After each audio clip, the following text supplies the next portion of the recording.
This is war.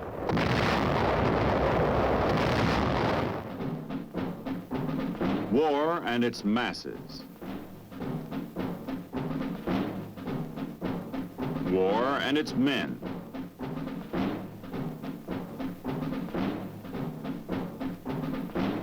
War and its machines.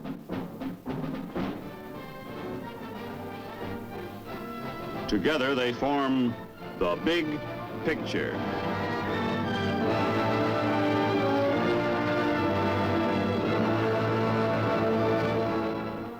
Welcome to The Big Picture. I'm Captain Carl Zimmerman. The Big Picture is a report to you from your Army, an Army committed by you, the people of the United States, to stop communist aggression wherever it may strike. The Big Picture traces the course of events in the Korean campaign through first-hand reports of our combat veterans and through film taken by combat cameramen of the armed forces produced by the Army Signal Corps. These are the men who daily record on film the big picture as it happens, where it happens. Today, our big picture will show the United Nations forces on the offensive. You'll see the recapture of the city of Seoul, the fall of the North Korean capital of Pyongyang. You'll see an airdrop by the 187th Regimental Combat Team. You'll see the Missouri in action, the Big Mo, as it gives support to our ground troops. And later, you'll meet a man of the Army Infantry, Corporal David Gray. Now, let's go back to September 1950. On 20 September, almost 3 months after the North Korean communists launched their invasion, United Nations troops are in the first stages of their all-out drive toward North Korea.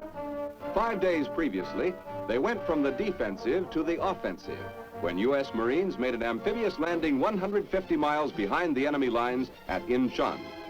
The landing cut off the enemy from his supplies and caught him in a giant United Nations pincers. Air Force, Navy, and Marine planes give support to ground troops and cut off communist attempts to bring up reinforcements from the north and south.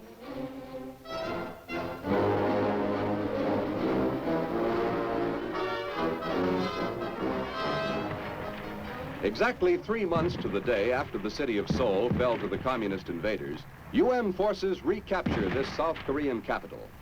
These are Marines and U.S. 7th Division troops advancing into Seoul under enemy fire.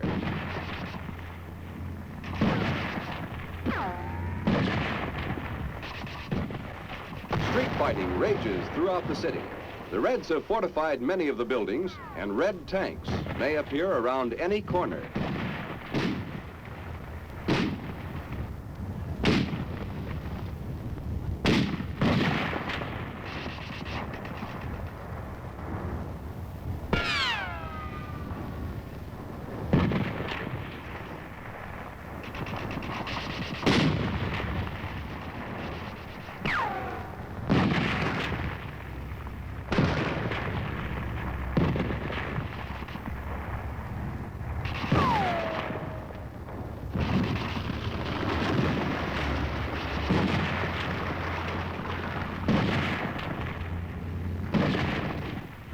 It had been hoped that Seoul might be recaptured with a minimum of destruction, but this is impossible, as the Reds stage a house-to-house fight.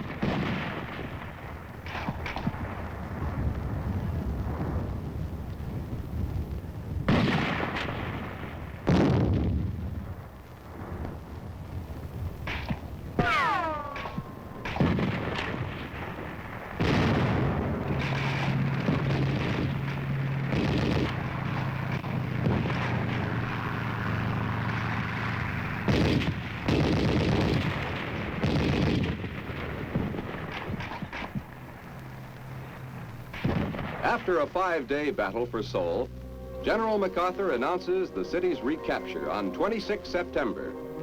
There is still fighting in the city, but the main communist garrison is now fleeing to the north. UN troops rest as they close another chapter of history.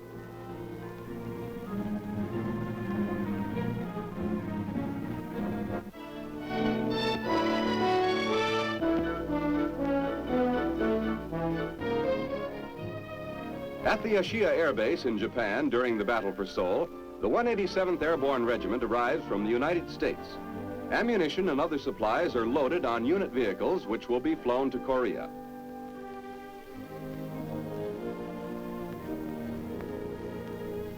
The paratroopers, 2,400 strong, board C-54 transports and C-119 flying boxcars for their flight to the combat zone.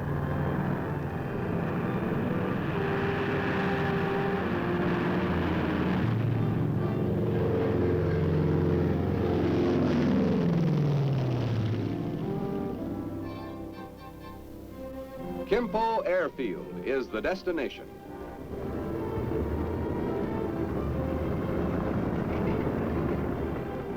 The paratroopers are rushed to staging areas as fast as they unload. The same C-54s fly wounded back to Japan. In its first 4 days of operation, the Kimpo airlift evacuated 313 wounded to Japan.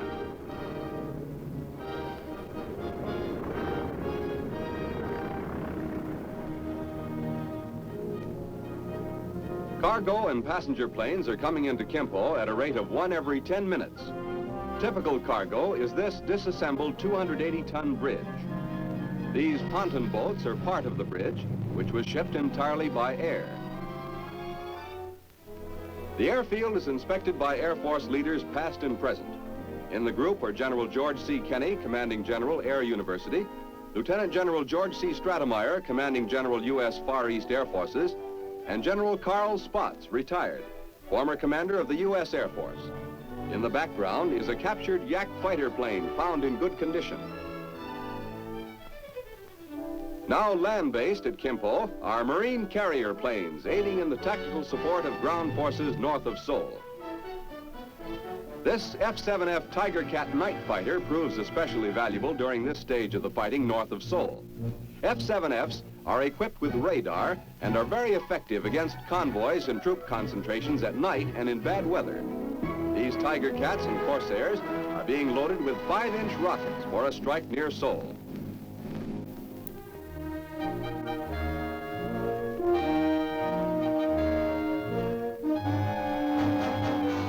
October 1950, the USS Missouri steams off the coast of Korea. For the first time on an American battleship, the United Nations flag is hoisted. Admiral Allen Smith and Captain Irving Duke honor it and the cause of freedom for which it stands. Slowly, the Big Mo's massive 16 inchers swing into position, ready to lay down a barrage on enemy coastal concentrations and strongpoints. Inside the Big Mo, as each hour approaches, the projectiles, weighing more than a ton each, are brought up from the magazine on special elevators. And one by one are loaded into the breech. Trained and skilled as a team, the gun crew work with clockwork precision as they ready the guns and load bags of powder into the breech.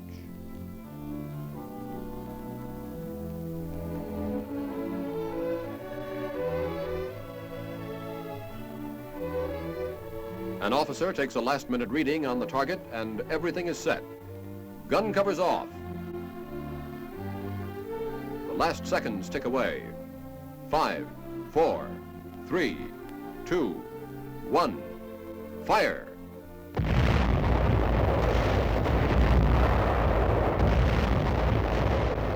Salvo after salvo pour into the enemy positions as the Missouri opens up with everything it's got, pounding the enemy shore batteries and installations. Reds fight back, their shells narrowly missing the ship. Big and small guns carry on the barrage, hitting supply lines, wiping out ammunition dumps, hammering a halt to the Red Army's aggression.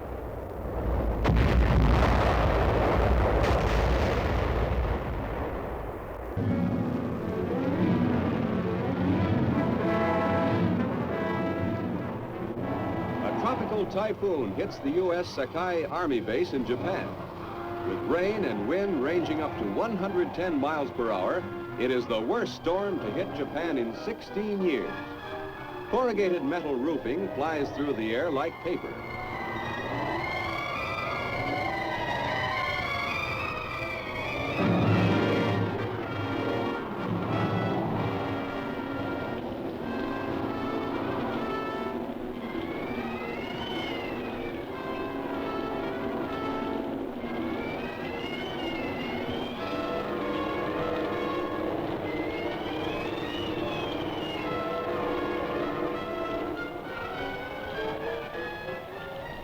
Most of the tile, shingle, and corrugated metal roofs are damaged. The concrete structures withstand the storm well, although windows are broken and there is water damage. There are no military casualties from the storm since most of the troops remain indoors in the stronger buildings, safe from the falling trees and power lines. But among the Japanese in the storm's path, 135 are killed, over 1,000 injured, and over 200,000 made homeless. The heaviest military damage is suffered by wooden and tar paper buildings.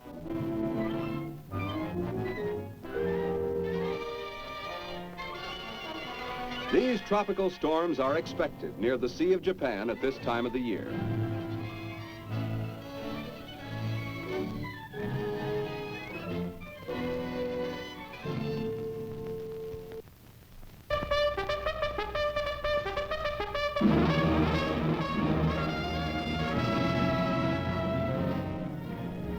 October 17 is a suspenseful day for the U.S. 1st Cavalrymen as they advance into the outskirts of Pyongyang, capital city of North Korea. The city is known to be heavily fortified, and it is expected that the Reds will make a death stand for their capital. It is reported that the Reds have 30,000 men defending Pyongyang.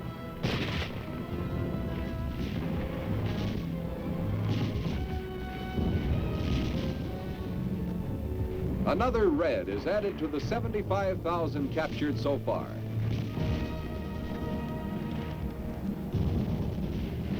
A vehicle burns beside the road. Ammunition explodes in the fire. The attack is led by tanks as the 1st Cavalry advances under fire toward the center of the city. The railroad guides them.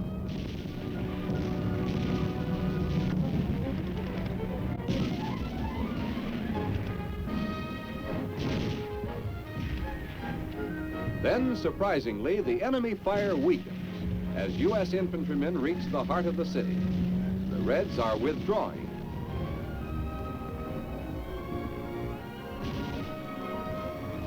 Although there is occasional rear guard fire and sniper activity, the main Red force has begun to flee northward in disorganization. A company medic gives first aid to a cavalryman wounded in the street fighting.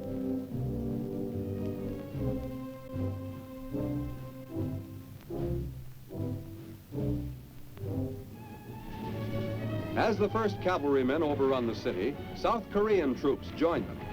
The ROK forces met heavy resistance on the east side of town, but finally fought their way through after 6 hours. They are following the retreating enemy northward. An estimated Red force of 30,000 is now fleeing Pyongyang. South Koreans and 1st Cavalrymen join forces, decide their zones of action, and move on. In the eastern area of Pyongyang, near the Taedong River, the South Koreans encounter a pocket of enemy rear guard troops and pause to wipe them out. Only small arms fire is necessary, as the river is crossed by bridge and assault boats.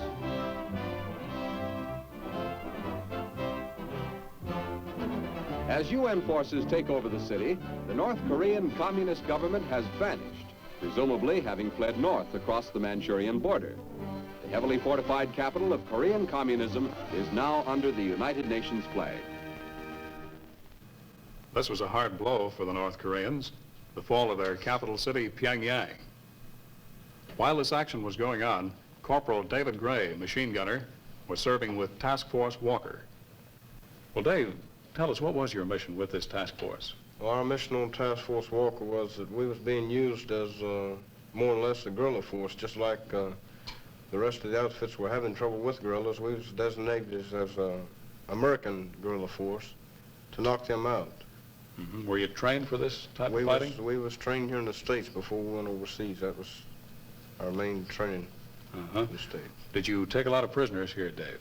We taken quite a few prisoners on that mission up through there, all the way up to Pyongyang. Did they give up easily? At first they didn't, but towards the end they seemed to be willing to give up.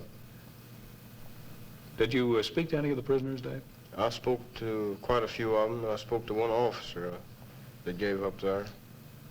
They all had these safe conduct passes. They got them when these planes went over and dropped them. They all came down with them. This officer you spoke to, did he speak English? He spoke perfect English. He had 4 years of college in Japan before the war there. Well, after talking to them, Dave, could you tell what their morale was like? The morale was low. I mean, it was the lowest I've ever seen it in the Army. How about their food? Did they have any? Their food, they had 1 day's ration for a week. How about For their last night. ammunition? 5 and 6 rounds per man is all they had. Well, about this time, the 187th Regimental Combat Team landed there, Dave. What was their mission? They was dropped there to knock these guerrilla forces out that had gathered down there in force. After the Incheon landing, when those people that made that Incheon landing, they went across across the peninsula of Korea, and we was south of them. We started north, and this other element was up there, and we had these communists in the middle of us, and they gathered us, and they just 7th Airborne Regiment to drop in there and bust it up. Was this a success? Was it a complete surprise? That was a complete surprise and a great success.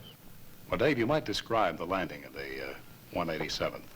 It was one of the first combat jumps I'd ever seen, and I mean, it was something to watch, how they dropped the Jeeps. They dropped 105 howitzers in there. They dropped, and it was all just, it's done in a hurry. I mean, everything hit the ground, it was all over with. It was that quick. Now, this is a complete regiment by itself. Complete regiment. I mean, they could operate by themselves. They had everything that they needed by themselves. Drop out of the air and then move forward, That's right. Well, after this action, Dave, you moved on to the north, and it wasn't long before you met the Chinese communists, isn't that right? Well, the first contact we had with the Chinese was 2 days after Thanksgiving, up at a little town called Coonery on the Taedong River. Now, what were you doing at the time? We was just moving forward slowly, trying to get up even on the line with all the other divisions up there. So that certain date there, we hit these Chinese on this mountain. We didn't know the Chinese at the time, and we got orders to take a hill there in my company. So we started up the hill, and everything was quiet. So all at once, bugles broke loose, artillery, mortars, everything happened to us. We was cut off on the hill there.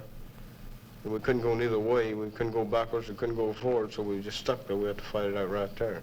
You were wounded at this time, too, Dave, I was wounded at the time, yeah. and then taken prisoner. I was taken prisoner on top of the hill. What sort of treatment did you get? I got as good a treatment as I could expect, I guess. There was no medical treatment for me. I mean, they didn't have any to give me. They had no medics with them? They had no medics with them. They weren't taking care of their own wounded either? They wasn't taking care of their own wounded. It was every man for himself. They fight a good deal different than we do, don't they, A Dave? good deal. Aren't our medics always right up there with us? Our medics are right there, but there's nothing doing, and nobody to take care of the wounded. Well, how did you get away from the Chinese communists? I got away from them before I stayed prisoner 4 days and 4 nights, and they got careless, I guess. They started back down the river with me. Instead of going north, they went south. They had our American 38th Infantry and 23rd Regiment trapped down the river about 15 miles. So we went down the river, and when these Chinese got between them, they broke out of this trap and hit the Chinese from both sides. And during the fighting, well, I got down on the ice and I crawled down the river about 1,000 yards or so, and I got up and made a break for it. I got picked up in a Jeep on the road. Felt pretty good to get back to our lines again. Felt good to me, yes. Well, did they treat your wounds immediately? They treated me pretty good. Yeah, they sent me right back to Seoul on a train. And from there I went to Busan, from there to Japan, and it all worked smoothly. I came right straight back to the United States. How long from the time you were wounded was it until you get back to the States? 7 days. That's pretty fast, It isn't was it? pretty fast, yes. Thank you, Dave. We spoke about the 187th Regimental Combat Team. Now let's watch these films taken by a Signal Corps cameraman. You'll see that airdrop.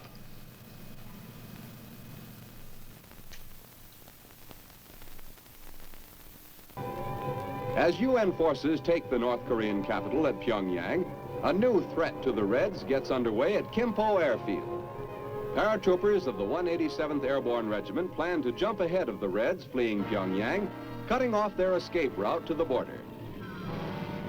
The planes are C-47 transports and C-119 boxcars. There are over 4,000 men in this operation, which consists of 2 separate drops on 20 and 21 October. The destination is a point 33 miles north of Pyongyang, where the Reds are fleeing through the towns of Sukchon and Suncheon.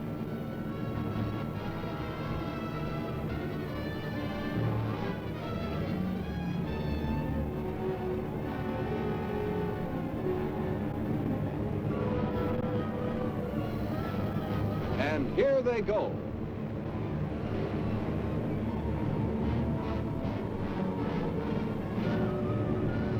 The paratroopers bail out in waves from a dozen planes at a time.